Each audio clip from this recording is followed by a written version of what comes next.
countries are reacting in different ways as to how best to manage the overwhelming amounts of dis and misinformation circulating over the internet.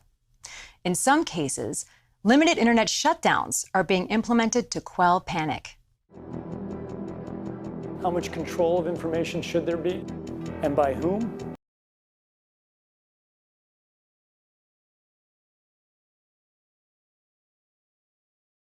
We're at a moment where the social media platforms have to step forward and recognize the moment to assert that they're a technology platform and not a broadcaster is over. They, in fact, have to be a participant in broadcasting accurate information and partnering with the scientific and health communities to counterweight, if not flood the zone, of accurate information, because to try to put the genie back in the bottle of the misinformation and disinformation is nigh impossible.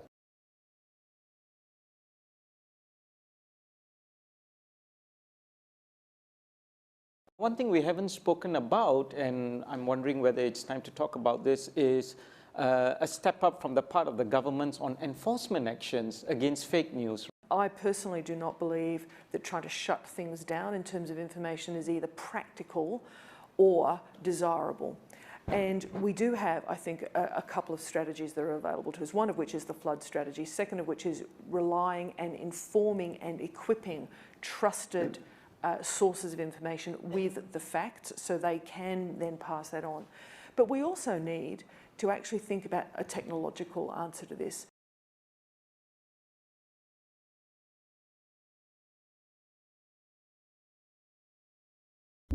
We continue our team coverage now on the coronavirus. You've been hearing about a lot of misinformation floating around on the internet, I'm sure, about COVID-19. Well, Channel 3's Caitlin Francis is here now with our daily coronavirus fact check. And this one is interesting because it involves Dr. Fauci.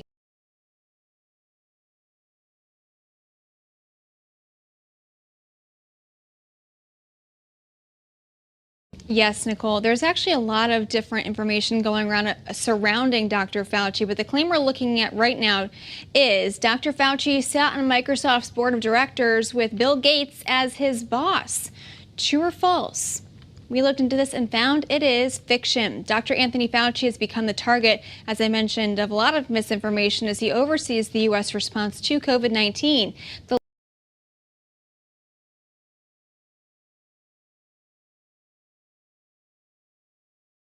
The latest post tried to link Fauci to Microsoft founder Bill Gates, who's been a target for his work around vaccines. But the Associated Press reports Dr. Fauci has never worked for Microsoft or sat on its board of directors.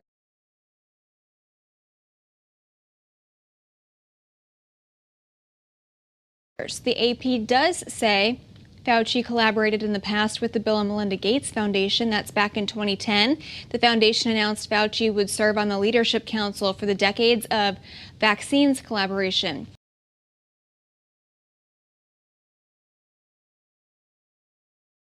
He'd also previously participated on a board with their work around AIDS, malaria, and other diseases. Okay, just to catch you up, if you're just joining us here on your Monday morning, we also looked at the claim the White House is selling commemorative COVID-19 coins. This is also fiction.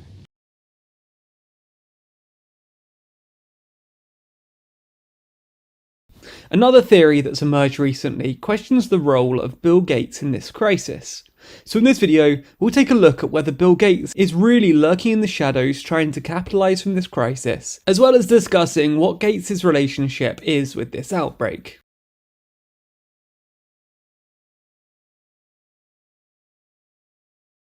Who is Bill Gates? Well, Gates is a co-founder of computing giant Microsoft, and is now the second richest person on Earth according to Forbes, with a net worth in excess of $103 billion.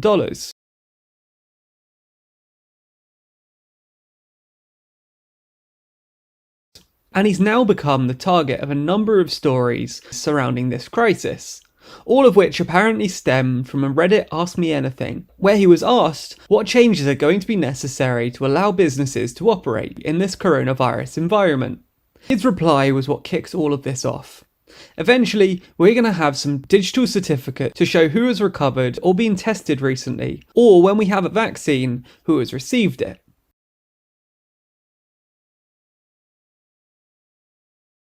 Some took digital certificates to mean some sort of microchip, allowing Gates to track everyone who's had the vaccine, leading to a thunderstorm of speculation and disinformation claiming that Gates had engineered a virus in order to microchip everyone.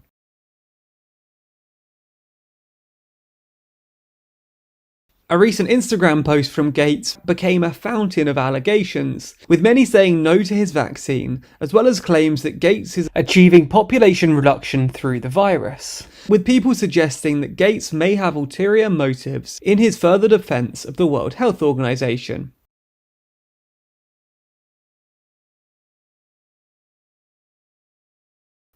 For the avoidance of any doubt, Gates has never proposed a microchip strategy, nor is it even possible in the way that some theorists suggest. Dr. Benjamin, executive director of the American Public Health Association, told BuzzFeed News that he was not aware of a microchip small enough to be injected in a vaccine, and that the whole idea of immunization certificates is not really the idea of a nanoparticle. And what is a smart vaccination? Is a new vaccination concept that combines modern technology, expertise, and service to our customers. The smart vaccination is based on 3 key elements.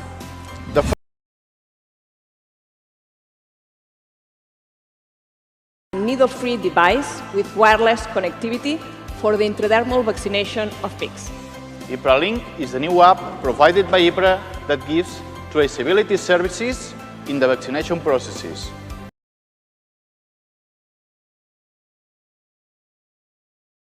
Joining me now is Jay Walker. He's the CEO of Appiject, a company that entered into a $138 million deal with the Trump administration called Project Jumpstart. Welcome, Mr. Walker.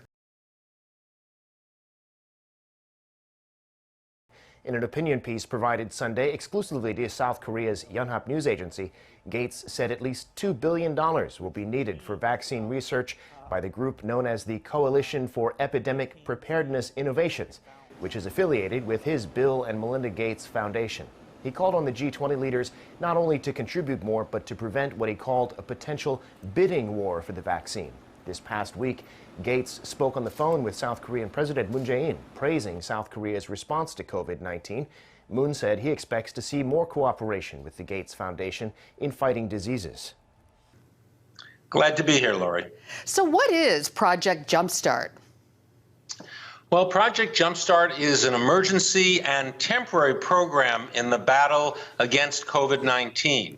It's a public-private partnership between my company, Appiject Systems of America, and the Department of Health and Human Services and the Department of Defense.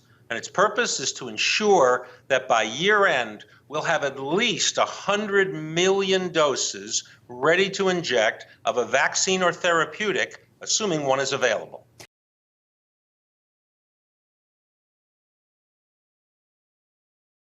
And now you are going to be making these pre-filled syringes for the vaccines. What's the problem with glass vial systems of manufacturing and delivering vaccines?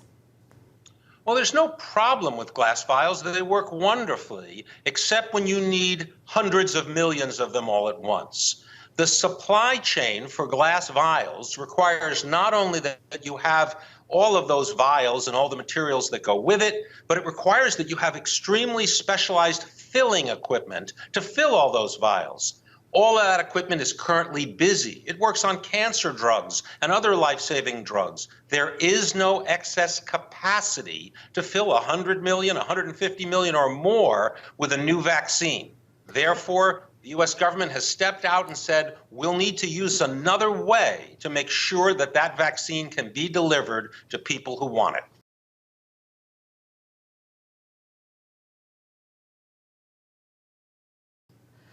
So how exactly does Appiject work? Well, if you've ever used an eyedropper where you in your eye take a little squeeze bottle, that technology is called blow, fill, seal. And that is exactly the same technology we're using. There are eyedropper facilities in the U.S., not many, but a few, that we are going to upgrade so they can handle vaccines. Then what will happen is those facilities will make the containers right here that will hold the vaccine. We will add a needle hub to them, and voila, you have a pre-filled syringe that's ready to.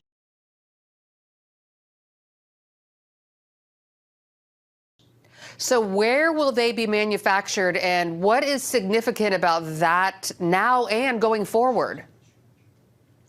Well, we haven't announced yet which of the facilities in the U.S. will receive the upgrades. We're in discussions with all of the major U.S. manufacturers, but there are not many that do this on U.S. soil. What's going to happen is we'll choose one or two of those facilities in the next few weeks, and then we will begin to install all kinds of upgraded equipment that will all be approved by the FDA.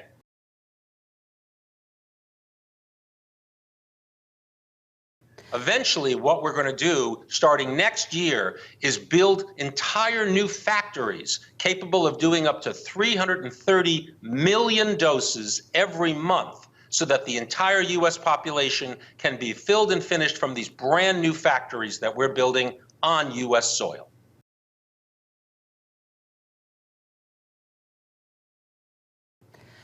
How does the optional RFID chip work?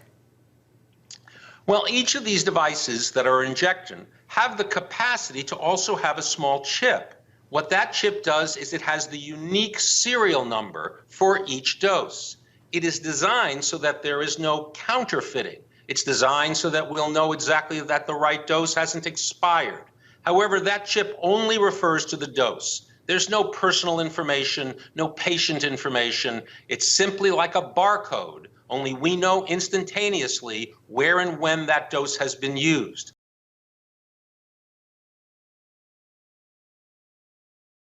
That also helps public health officials know when there are outbreaks, have we vaccinated enough people in those areas? That technology is purely optional, however, and the U.S. government hasn't even decided if they're going to use it.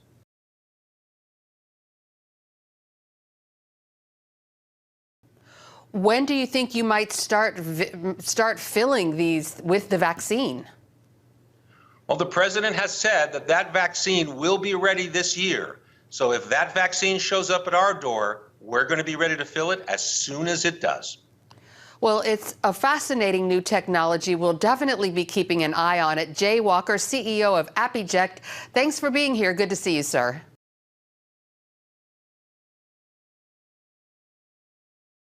Back in reality, Matt Hancock announced at the end of 2018 that the Personal Child Health Record, more commonly known as the Red Book, which records all vaccinations of children in the UK, would become digital, and in effect, become a digital certificate of vaccinations. So this is clearly what Gates meant, rather than some form of microchip.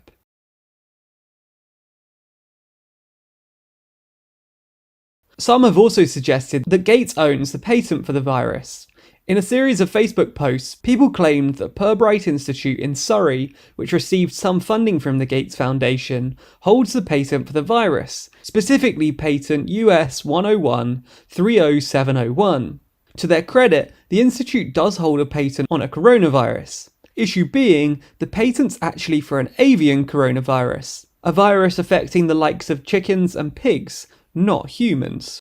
The Chinese, over the last week or two, have identified a virus in the environment. It has not yet shown to be infecting humans, but it is exhibiting what we call reassortment capabilities. In other words, when you get a brand new virus that turns out to be a pandemic virus, it's either due to mutations and or the reassortment or exchanges of genes. And they're seeing virus in swine, in pigs now, that have characteristics of the 2009 H1N1, of the original 1918, which many of our flu viruses have remnants of that in it, being transmitted to humans. You always have the possibility that you might have another swine flu type outbreak as we had in 2009. It's something that still is in the stage of examination. It's not so-called an immediate threat where you're seeing infections, but it's something we need to keep our eye out on, just the way we did in 2009 with the emergence of the swine flu. And the patent also has nothing to do with this instance of the coronavirus. The virus explored in the patent being IBV and not, we repeat, not SARS-CoV-2. Nonetheless, this has all gained traction for two main reasons. Gates' status as one of the richest people alive, and his history with vaccination programs and existing disinformation. Through his foundation and together with his wife Melinda Gates, Bill has been a major advocate for vaccination programs globally for a number of years.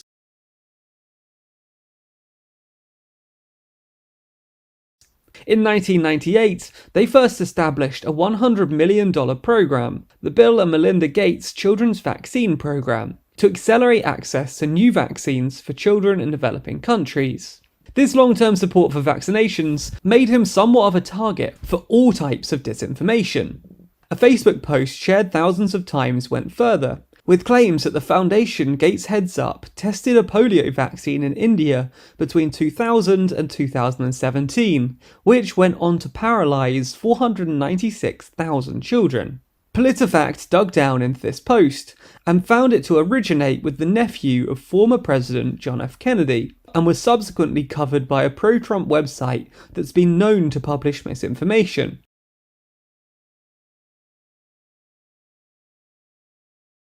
PolitiFact was also unable to find any credible reports of these alleged nearly 500,000 paralysed children due to a Gates vaccination.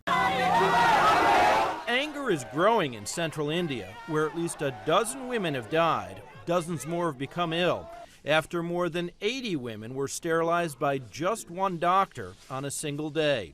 The surgeries took place over the weekend under a controversial national program aimed at limiting India's massive population. The exact cause of death isn't clear yet, but a team of doctors has been flown in from New Delhi to deal with the crisis.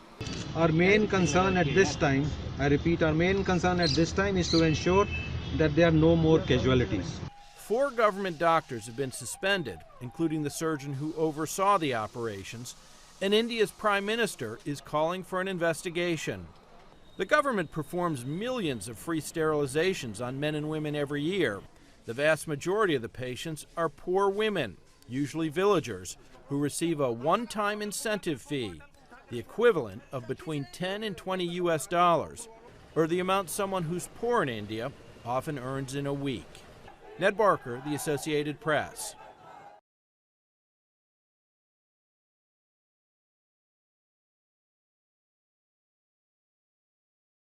Recently, a news went viral on social media which claims that the Bill and Melinda Gates Foundation, founded by Bill Gates and his wife Melinda Gates, was involved in unethical medical trials, and which is the reason why they were kicked out of India. So this was shared many times across social media and WhatsApp, Facebook, etc.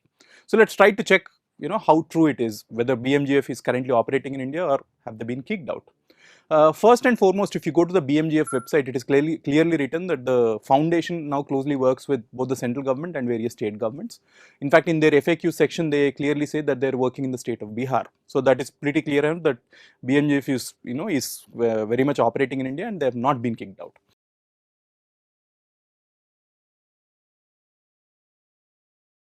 It also goes on to say that the foundation operates in India as per the FEMA Act and also as per the FCRA.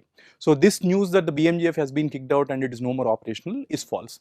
In fact, in 2017, similar news went viral saying the Modi government has cut off all ties with this foundation.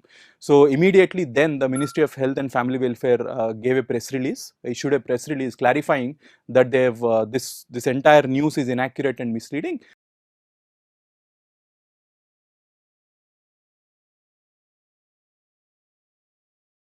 That they continue to closely work with the Bill and Melinda Gates Foundation. This is as far as the foundation being working. Now let's go back to the vaccination trials. In 2009, an organization by name PATH did conduct HPV vaccination trials, and PATH is funded by Bill and Melinda Gates Foundation, and that is found on the PATH website as well. So, and reportedly this particular vaccination trials, that project was also funded by the foundation. In fact, there is a parliamentary standing committee report on this vaccination trials, which in detail went into what happened and what were the irregularities. They also gave a report which recommended taking action against this organization called PATH.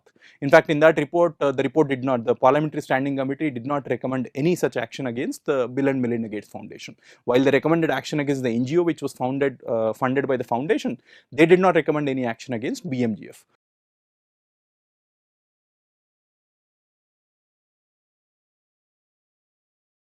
PATH also put a rejoinder, that organization which was at the center of this whole controversy also put a rejoinder which can be read on their website. So while it is true that there were vaccination trials, HPV vaccination trials, which caused controversy and there were irregularities, there is a parliamentary standing committee report on it and action was recommended. The news that the Bill and Melinda Gates Foundation was actually kicked out of India because of this incident is false.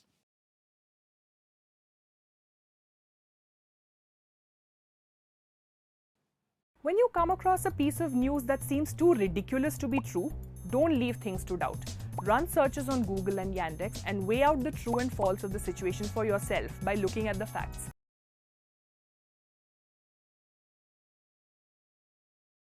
So instead, what has Bill Gates actually been up to on the vaccine front? Well, Gates has actually been pushing for greater preparation for viruses and diseases for a long time. As we already touched on, in 1998, he started his work through the Children's Vaccination Program.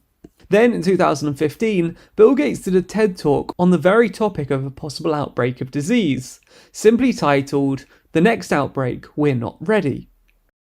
Anything kills over 10 million people in the next few decades, it's most likely to be a highly infectious virus rather than a war. Now, part of the reason for this is that we have invested a huge amount in nuclear deterrence, but we've actually invested very little in a system to stop an epidemic.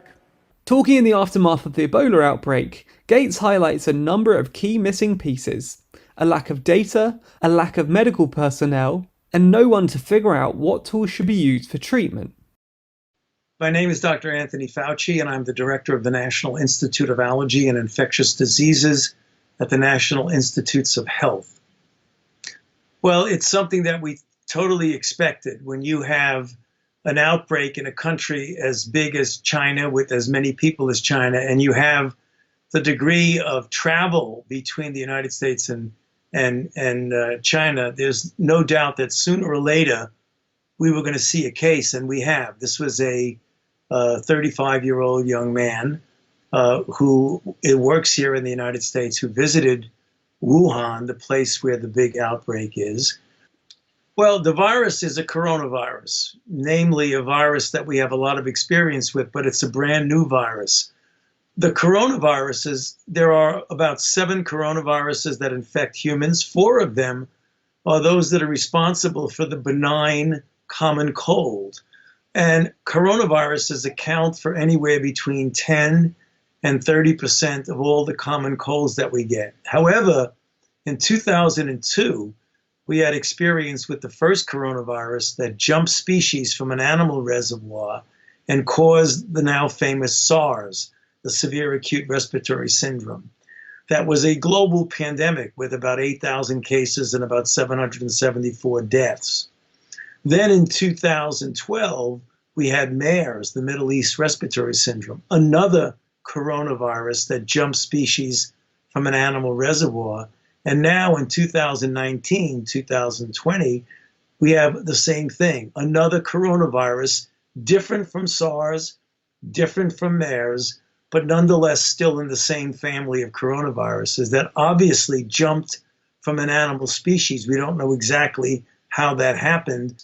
And then within China, it's not only Wuhan, there are cases in Shanghai, in Beijing, and in Guangdong province. So clearly it's starting to disseminate in a much wider way. Well, it belongs to the same general family that they're both coronaviruses, and there's a degree of molecular homology with it, but it certainly is clearly a different virus. Well, it's very difficult to say. We've only had it in our hands for a few days, so it's quite difficult to do that. We'll be able to understand that as time goes by. It's completely unpredictable to say whether or not we're going to get another coronavirus outbreak. We didn't expect SARS, we didn't expect MERS, and we didn't expect this new novel coronavirus. It's very difficult to predict when a virus is going to jump species from an animal reservoir. Yeah, I mean, the large percentage of new viruses are zoonotic. They exist in animals. They generally don't make animals sick. Then when they jump species, they make humans sick. The coronavirus of SARS had its origin in a bat reservoir, which then infected civet cats and raccoon dogs. The coronavirus that was responsible for MERS, again originated in bats, infected camels, and then ultimately infected humans. We're not sure where this particular coronavirus originated from, but I wouldn't be surprised if it originated from similar types of reservoirs. The long and short of it is that Gates and his foundation have been a positive force for global medicine, and he's already thinking about the next stages of this outbreak. As The Times puts it, unlike billionaires such as Jeff Bezos, who have benefited from Amazon's role in the world's lockdown, or Sir Richard Branson, who has demanded a bailout for his business, Mr. Gates' sole mission is to take on the virus and win. Anything else is a distraction. I don't like to multitask. He doesn't want gratitude, he wants annihilation. In the moments since recording this audio, Gates has announced that his entire foundation, which has endowments totaling over $40 billion, will be focusing its full attention on the coronavirus. The Chinese, over the last week or two, have identified a virus in the environment. It has not yet shown to be infecting humans, but it is exhibiting what we call reassortment capabilities. In other words, when you get a brand new virus that turns out to be a pandemic virus, it's either due to mutations and or the reassortment or exchanges of genes. And they're seeing virus in swine, in pigs now, that have characteristics of the 2009 H1N1, of the original 1918, which many of our flu viruses have remnants of that in it, transmitted to humans. You always have the possibility that you might have another swine flu type outbreak as we had in 2009. It's something that still is in the stage of examination. It's not so-called an immediate threat where you're seeing infections, but it's something we need to keep our eye out on, just the way we did in 2009 with the emergence of the swine flu.